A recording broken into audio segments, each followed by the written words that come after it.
sœurs. Même Jésus-Christ de Nazareth, ses propres parents l'auraient nié. Jésus-Christ. Ils disent non, ce n'est pas lui. Donc, en matière de, selon votre question, vous avez dit, est-ce qu'à partir de là, tout le monde va reconnaître que c'est fini, il n'y a plus de palabres? Les témoignages sont là, les documents sont là, les testaments sont là. La parole du fondateur, cette parole-là résonne encore dans notre oreille. Nous sommes obéissants de la parole. Le fondateur SBJ Oshofa a fait son choix et il a dit en Côte d'Ivoire, il établit Edimon Brinkiakor comme chef de diocèse. C'est ce que nous suivons. Tous ceux qui reconnaissent Jésus-Christ comme fils de Dieu, tous ceux qui reconnaissent Papa Oshofa comme fondateur de l'Église doivent obéir à sa parole.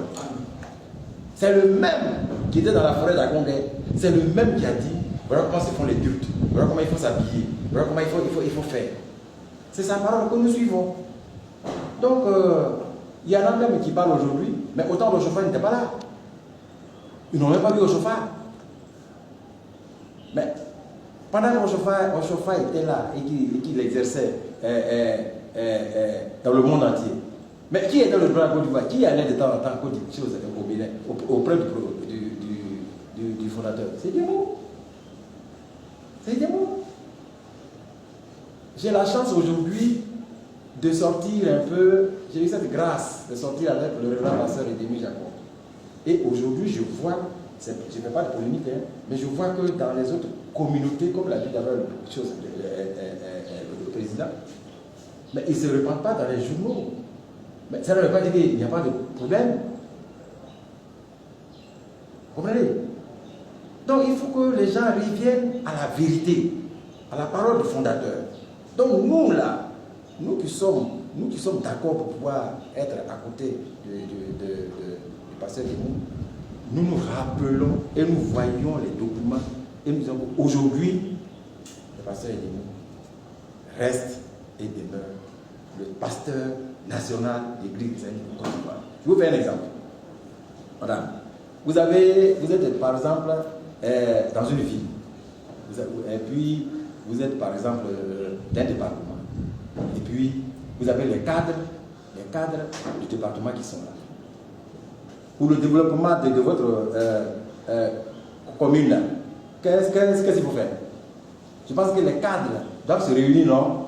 Les cadres se remettent ensemble et puis réfléchissent sur l'avenir de votre commune. C'est pas ça? Vous mettez les moyens ensemble, vous mettez les idées ensemble, et puis vous allez faire développer votre commune ou bien votre département. Mais dans votre commune, les gens n'ont pas la même pensée. D'autres ont leur parti. Mais pour le développement de votre commune, vous mettez ensemble. Mais c'est ça les questions. Le président vous a dit qu'au Bénin, au Nigeria même, il y a plus de 5 pasteurs qui sont là-bas. Vous autour des Maliens au chauffage, ils sont 5. Pasteurs mondiaux. C'est pas seulement à Côte d'Ivoire. À Paris, en France, il y a un pasteur mondial. Vous comprenez? Mais ceux qui sont au Bénin, là, ils développent leur région. Vous allez au Bénin aujourd'hui, l'État a fini avec ça. Le chef qui est là-bas aujourd'hui, il est reconnu par l'État béninois. Et là-bas, il n'y a aucun problème. Vous arrivez aux choses au Bénin, c'est la même chose. Au Togo, c'est la même chose. Les cadres de l'église se sont retrouvés. Et puis, ils se sont mis à côté de leur frère, qui est le pasteur Bello. Et avec lui, ils sont en train de développer l'église du Togo. Mais dis donc, quand on laisse la Côte d'Ivoire comme une vache à lait, non, les cadres célestes de Côte d'Ivoire ont le droit de se retrouver, de penser au développement de l'église de Côte d'Ivoire. C'est ce que nous voulons faire. C'est ça. Nous voulons dire à l'autorité que voici notre représentant, celui que le fondateur a établi de son vivant, c'est lui qui est là. Et l'État de Côte d'Ivoire doit travailler avec son représentant. Moi, je vous donne pardon. Parce que moi, quand j'étais avec le roi Zagadou, on est habitué à vous, les journalistes. Chaque jour, on fait des conférences de presse. Je vous demande pardon. Ce que le président a dit, transcrivez ça correctement. Aidez-nous. Aidez-nous. Aidez-nous. Il faut qu'on sache. On ne parle même pas ici de canon libre. Non, lui, il est tout petit. Ça dit que lui, il vient d'arriver dans l'église. Autant de démons, il n'était pas chrétien céleste. Donc, on ne veut même pas que vous parlez de lui. Nous voulons que vous mettez l'accent sur l'investiture, sur les chrétiens célestes de Côte d'Ivoire qui reviennent dans la maison mère, reconnaissent la prophétie du fondateur et se mettent ensemble pour qu'on présente à l'autorité de Côte d'Ivoire notre représentant sur le plan spirituel. C'est tout. C'est ce qu'on veut. C'est ce que nous vous demandons. Pour que nous demandons aux uns aux autres de venir, mobiliser les gens pour qu'ils viennent pour être témoins de cette investiture.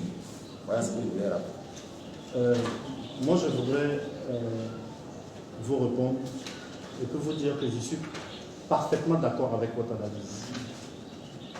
Je suis parfaitement d'accord avec votre analyse qui dit que est-ce que ce n'est pas un business, est-ce que ce n'est pas pour des questions de personnes, est-ce que ce n'est pas pour des questions d'intérêt. Oui, c'est vrai. Parce qu'il y a certaines personnes qui ont transformé l'Église en une entité commerciale. Donc, ils veulent faire de l'Église un business. Et je vais vous donner les documents. Ils parlent de l'OAPI. L'Église du Christianisme céleste n'est pas une propriété intellectuelle. L'Église du Christianisme est une Église sérieuse, créée par ordre divin. Mais quand des gens qui veulent s'approprier l'Église font de cette Église une entité commerciale, je vais vous donner les documents, pour aller prendre une protection à l'OAPI, comme si l'Église était quelque chose de commercial, et ils transforment le nom de l'Église en une marque commerciale, j'ai dit oui, il y a certaines personnes qui font de l'Église leur business. Mais entre ces personnes, et puis celui qui, au plus haut de sa carrière professionnelle, c'est-à-dire quelqu'un qui travaille, qui a un boulot, et qui est à une certaine hauteur de sa carrière professionnelle et qui laisse tomber sa carrière professionnelle, qui abandonne son travail et qui se déchausse et qui se met au service de Dieu, entre cette personne et celui qui veut faire de l'Église qui se laisse une entité commerciale, je vous laisse le soin d'en juger. Je vous laisse le soin d'en juger.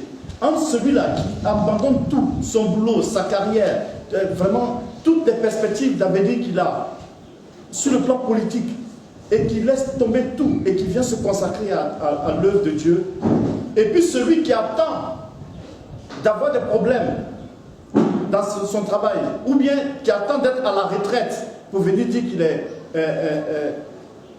consacré à l'œuvre de Dieu, je vous laisse vraiment, vous savez, vous avez vraiment une profession noble, parce que vous avez, le journalisme c'est d'abord l'investigation. Et quand vous cherchez, vous trouvez.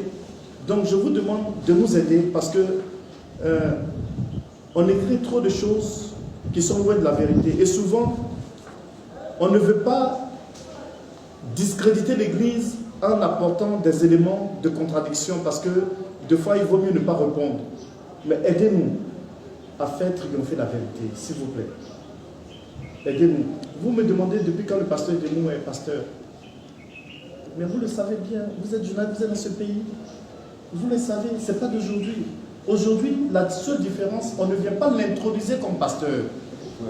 Les chrétiens célestes veulent l'investir comme pasteur national. C'est la différence. On dit que oui, notre chef. Mais aujourd'hui, pour une fois, les cadres de l'église, comme a dit le révérend Gomé, se sont assis, ils ont dit vraiment l'église s'en va à la dérive. Il faut qu'on arrête. On arrête l'hémorragie. Il faut que les chrétiens se laissent dans leur ensemble. Vous allez voir ce qui va se passer le 24. Que Dieu nous donne la vie.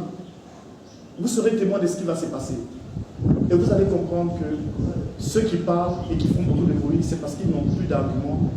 On dit souvent que les théologiens font beaucoup de bruit, c'est vrai. Mais c'est ça la vérité. Donc, nous allons vous donner ces documents. On parle de l'OAPI. On a fait de l'église christienne céleste une entité commerciale. Mais notre église n'est pas une entité commerciale. Et c'est triste pour nous de le révéler et de le dire aux gens que les chrétiens célestes sont fiers d'être célestes. Parce que c'est une vraie église révélée.